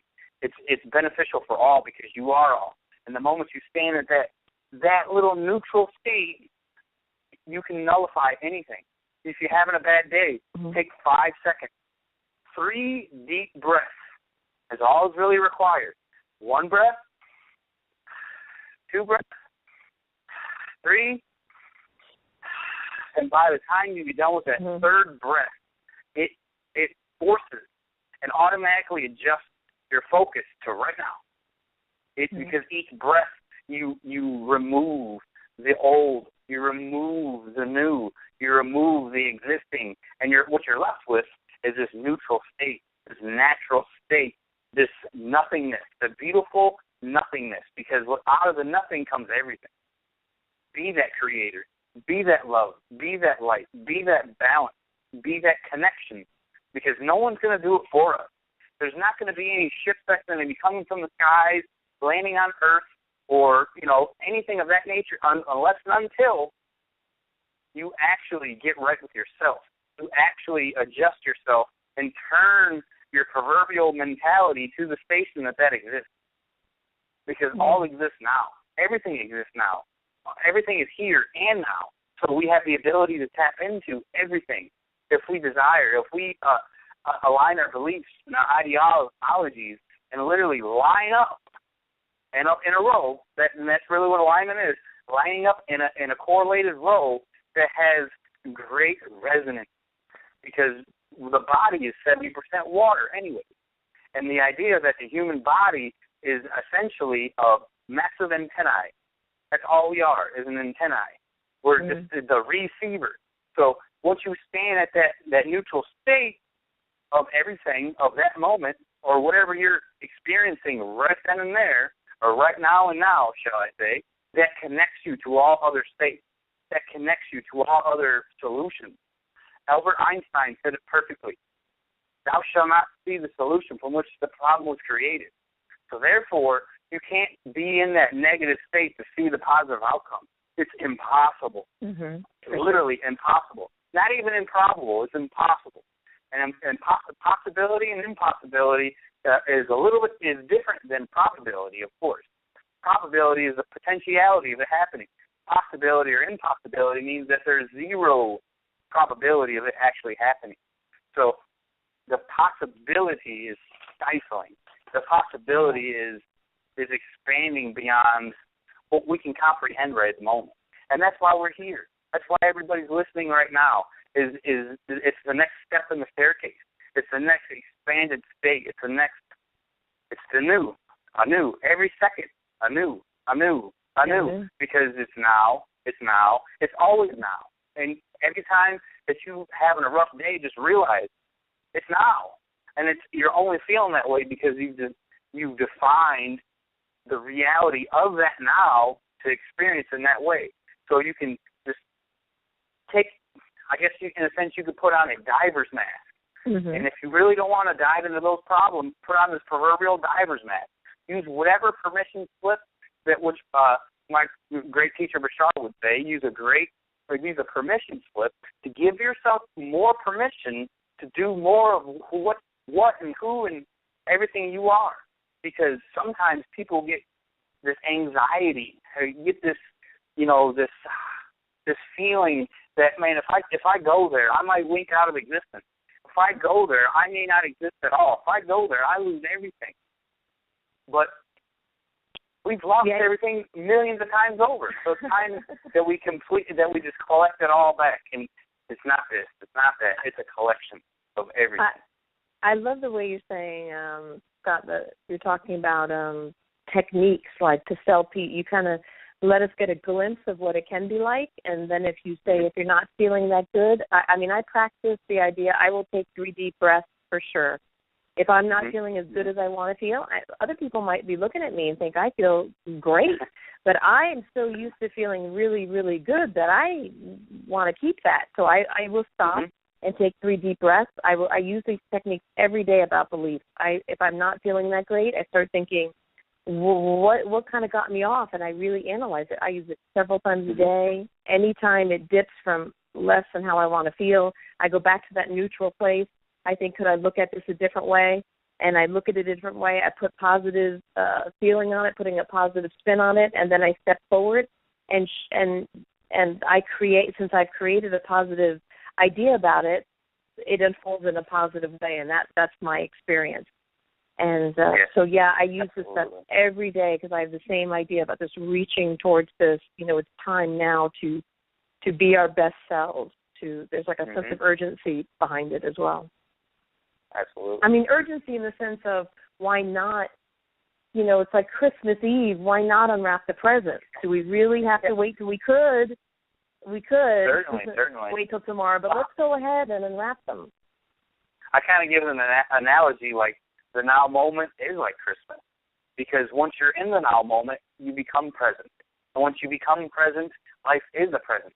You unwrap the now moment like it's Christmas every second of the day, and you get to see and experience, and the tape of the wrapping paper and the box itself, everything becomes so exciting. Like, oh my God, like you're 12 and that bike is under the tree, And once you just stand there, that's absolutely, because life is a present. That's great.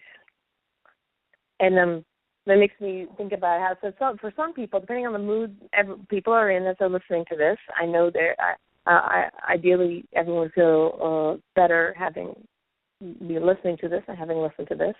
But depending on where people are, sometimes happy people can sound a little annoying to people depending on where you're feeling. And it might be like happiness, even happiness can feel overwhelming a little bit. But I know everyone's been able to relate to, if you've ever been really, really thirsty, and then in your regular life, you might drink all sorts of beverages. You might have this and that, not really think about it, a soda, a glass of wine, or whatever, water, ice, no ice. But when you're really, really thirsty and someone hands you some crystal clear water that you get to enjoy, I think everybody's experienced that joy of, isn't this silly? You're waxing poetic about this, just a glass of clean water is just thrilling. So that's the kind of experience. We don't have to necessarily be parched or not sort of dying of thirst to be able to appreciate life in that way. We can just be having a really good life, and then it's that feeling, that next level of things getting even better and better and better, rather than settling for it's good enough.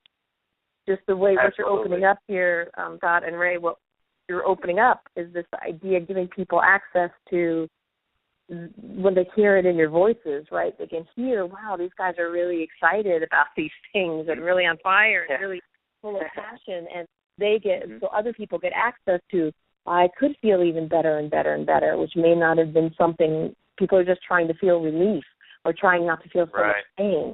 But through this conversation, I think you've given them access to even better feeling thoughts. Absolutely. And I'll just take that one tiny bit further. And I'll take the sands of time, I'll take it back to the day and age of the proverbial Jesus Christ. And you had touched on an idea where you said that the happy person may be perceived by the negative person as an issue, or like, this guy's so happy, what is wrong with it? And I think back in the age of Jesus, it was a little bit different, because back then, when the happy Jesus, or the individual that was really happy, it was more along the lines of, God, this guy is reminding me of how much I'm not being of myself.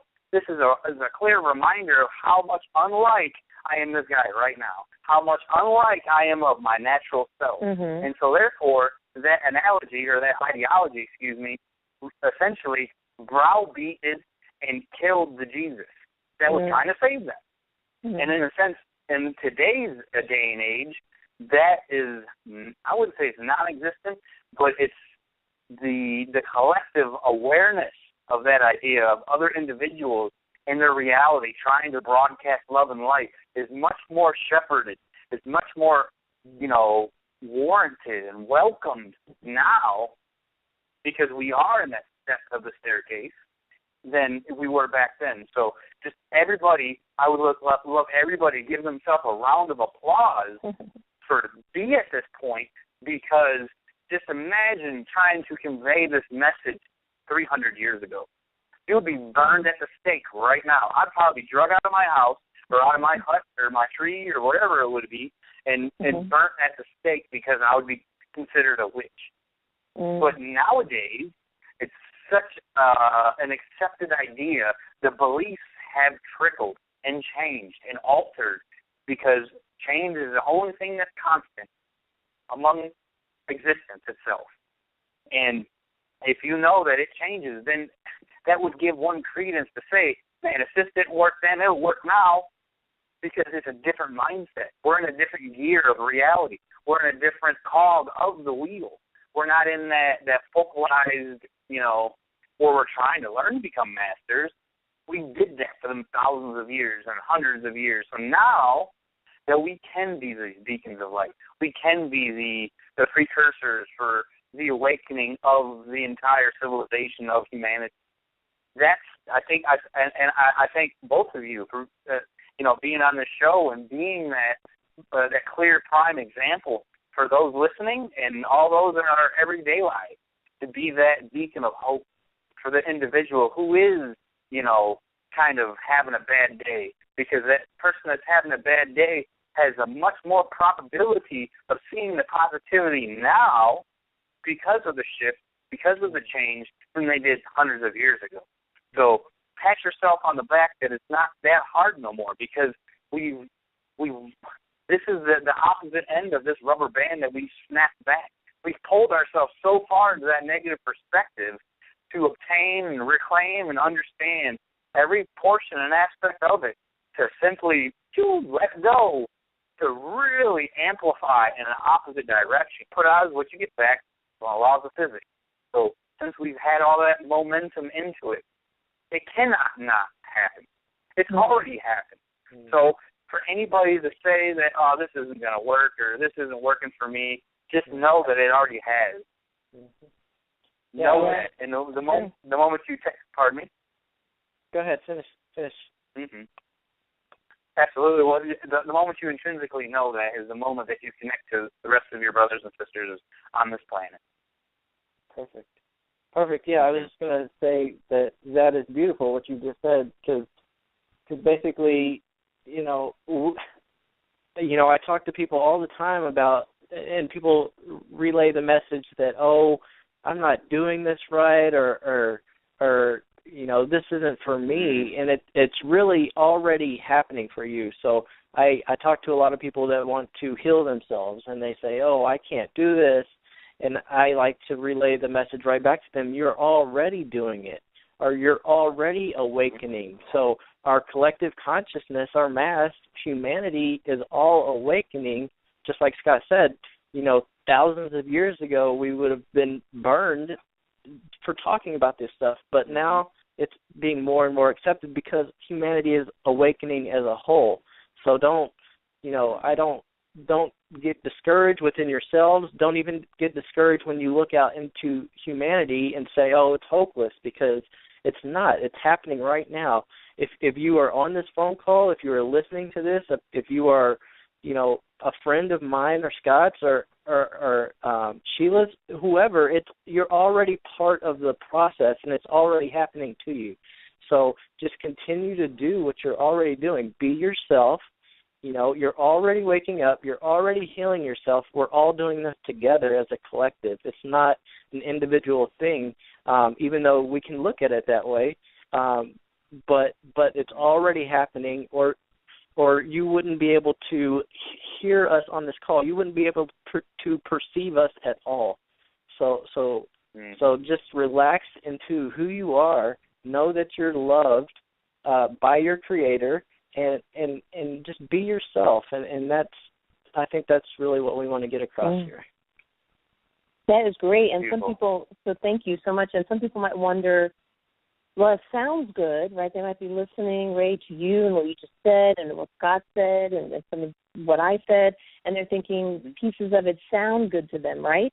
So for me, since there's, in my belief system, since I don't believe in there being objective out there truth, except for love to me is love is true, but there's no objective truth out there. So when I hear something, I kind of decide how does it feel to me, because I've learned to trust that guidance system. And there's lots of teachers that talk about, our emotions being a guidance system for us. And so over just personal experience with it, I learned to trust. So if what Ray is saying to me feels good to me, thinking that it's already happened, I'm already part of this, and what Scott says, it's already been done, so I can just sort of relax and just enjoy the now. And if that feels really good to me, for me, that is all the validation I need that it is true for me, or it resonates with me. But if something felt bad, then I would want to examine the belief behind it to get to the core. Is it what is off in that? Because just because if someone, I'm trying to think of an example. Maybe this is too complicated at this point in the show, but we might, in my experience, sometimes I might hear something that I have a negative reaction to, but it's because maybe I have a belief about not being worthy of receiving something so wonderful. So it is possible for me to receive something so wonderful, but I feel negative. So if people feel good about the message they're hearing, I usually trust when I hear something that makes me feel good that that's in alignment with me, that's a good choice for me. I'm inspired to go forward with that. If I hear something that makes me feel negative, I take a look to see, well, what is that? Is there a belief under there that it's actually in alignment? What I'm hearing is in alignment, but I'm inserting a belief, I'm filtering it through that I know it's true that I can be, do, and have anything I want. That's true, but if I think that's crazy talk and it feels negative to me, well, I don't believe it's true. I don't think I'm worthy. I don't think that's possible. If you examine it a little bit, then try to clear that out of the way.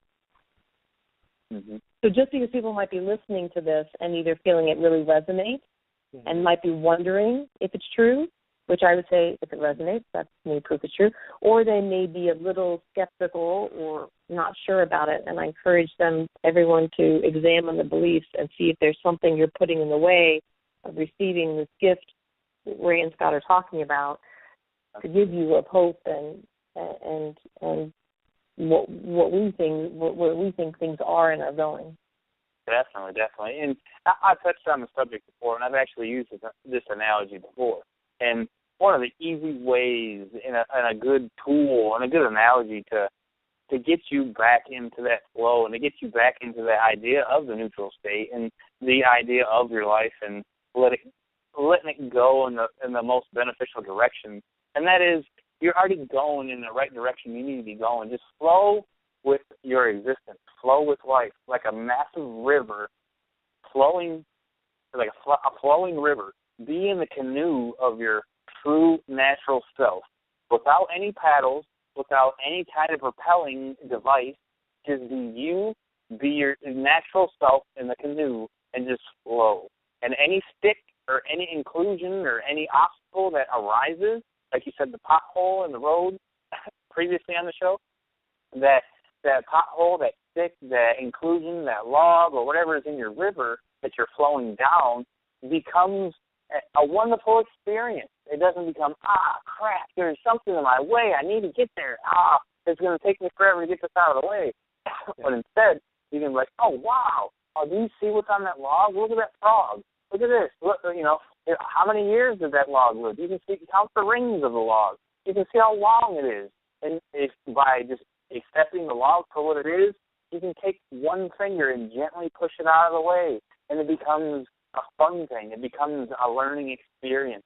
So all you really have to do is align yourself in the canoe of what you truly think you are, and that is love. Just love everything for what it is. Allow it to be what it is. Allow it to wash over you. Allow it to give you a bath of experience of what it actually is. And by really doing that, I mean, you will wind up at your destination twice as fast as you thought you could be. Because what you do is by getting that alignment, really, you start to bend time and space itself. You allow the manipulation of your time frame, in a sense, because you are that powerful being. You are that powerful. Everybody's that powerful. Everybody has that gumption inside them. Once you align it in that appropriate way, like I said, the pylon or the lightning rod of your true natural self, and you become that canoe, and you're just flowing along. There's no wake in the water. There's no ripples. There's no tipping of the boat. You don't fall in the water. You don't drown. You do nothing but love. You do nothing but flow, and you just keep flowing. And once you get around this river bend, you get to the next one, and to the next, to the next one, and eventually the river starts to speed up because you're allowing that synchronicity of the flow. You're allowing the revealance of the things that are trying to show you life experiences. They simultaneously start allowing themselves to be revealed because you did. You did that for yourself. You stood there and you said, look, I am being exactly who I was designed to be, and I know this. I know this in the core of my being. And by doing that, you truly become an example. You truly become a beacon for those around you. And you don't even have to really, do any other modality. There's no, yes, meditation helps. Yes, prayer helps. Yes, any other kind of modality that you can think of. It definitely helps, but it's not the only way. It's been the way for many, many eons because it has been so taboo to talk about this. So now that we are actually physicalizing this information, and people and our brethren before us in the past 100 years have been paving this way, it snowballs. And the moment you hop on that snowball, you're on that mountain, you get swept and you flow, and you get swept up in that snowball. It gets bigger and bigger and bigger and faster, and your life starts changing faster and faster and faster, and you start allowing faster and faster and faster, and you start getting more and more and more and more. And it's not the necessity that you need more, but it's the design of the mechanism. Because once it realizes you envelop the last, it'll give you more. And once it realizes that you can start manifesting at such a pace because you've raised your frequency, because it's all vibration anyways, it stimulates that vibratory domain, and it inadvertently puts you in that state by staying in that flowing idea, by staying in that neutral, flowing way, loving way. You just allow. And I'm here to tell you that once you allow, your life truly, truly, truly becomes magical. Beyond words can even explain. So I just implore everybody to just continue to broadcast this love, to continue this candle. I bring to all of you my candle of light, love, and wisdom for everybody else to take their candle and light it for mine and light their neighbors. And they to light their neighbors. And before you know it, we're going to be a vast plethora of seriously dynamic, enlightened individuals. And it's so beautiful. It almost brings me to tears. Yeah. Because I've seen it. I've seen it in a meditative state. I've seen it in a dream state. I've felt it. I've smelt it. I get goosebumps just talking about it because it's here. It's now. It's the only place to be. It's right here, right now. Wow. Wow. That's really beautiful. Thank you. And Ray, do you have some final thoughts? Maybe we should wrap up on that. That was amazing. Yeah, pretty cool, right? That was a great. It is amazing. But sometimes here's something, Ray, because you're acknowledging, like, wow, that brought us to a really cool place, right? So I know we've talked a lot about negative beliefs and how to neutralize them, and negative take the negative emotion, look at the belief, neutralize it, and switch to the positive. But then what I also do, the next step to that is when I'm feeling positive emotion, I'll milk that positive emotion. I'll explore I want to keep that momentum of that positive going. So not only do I take time to look at if I'm feeling bad, what might be causing it, what belief, because I'm choosing to cause it by my thoughts, neutralize it, get it positive. But then when I am feeling positive, I say I want to keep this momentum going. So I agree with you about that. Let's go ahead and just close on that positive momentum. I love hearing you say it's great and beautiful and wonderful and appreciation of it. And it's such a nice, so now we encourage folks as we're, finishing this show, looking forward to the next show, but also everyone being in conversation with each other about these kind of topics, about these positive topics, about the way things can be and life can be the way you prefer. And to follow up, Scott, how do they reach you again on your YouTube channel? What do they need to search for? You can reach me on YouTube, and my name is Scott, S-C-O-T-T, Mendoza, M-E-N-D-O-Z-A. I make weekly videos, and actually tomorrow's the day I do another video. So join me tomorrow for a new video. Oh, beautiful. Thank you. And Ray, how folks can reach you to continue the conversation with you? Yeah, you can reach out to me. My name is Reymond Colson, and you could email me if you'd like at it's reymond.colson@gmail.com, and then I also have a energy healing business that is just now up and starting, and if you're interested in that, it's called Heart-Centered Healings, and you can find us on the internet at heartcenteredhealings.com. And that's heartcenteredhealings@gmail.com as well. Oh, great, Heart-Centered Healing.